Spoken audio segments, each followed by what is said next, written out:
বেঁচে গেল, বেঁচে গেল। আর 5 মিনিট মারলে না, মার খেয়ে মরে যেতাম আমি। ওর জেল হয়ে যেত। জেল যাওয়া থেকে বেঁচে গেল। ও যদি আমাকে আর একটা ঘুষি মারতো না, ওর অবস্থা খারাপ করে দিতাম। একটা ঘুষি মারলে, আমি তো ভেবেই রেখেছিলাম যখন 31 নম্বর ঘুষি যদি মারে না, আমি কেলানো স্টার্ট করবো। ভিতু 30 নম্বরে থেমে গেল।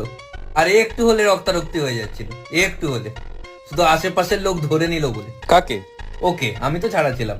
আমার এমন এমন টেকনিক জানা আছে না মারের, ওর মতো 10 জনকে একা মারতাম, 10 জনকে। বেঁচে গেল ও একা এসছিল বলে। কেন? কেননা একাকে মারার কোনো টেকনিক নেই না আমার কাছে। ও 9 জনকে আনতো, দেখাতাম। আমি তো ওকে এখনো ওপেন থ্রেট মারছি, ওপেন। সাহস থাকলে বলে দিস, হাত পা বেঁধে যেন ও আমার কাছে আসে। এমন কেলিয়ে দৌড় মারবো না, তখন বুঝতে পারবে।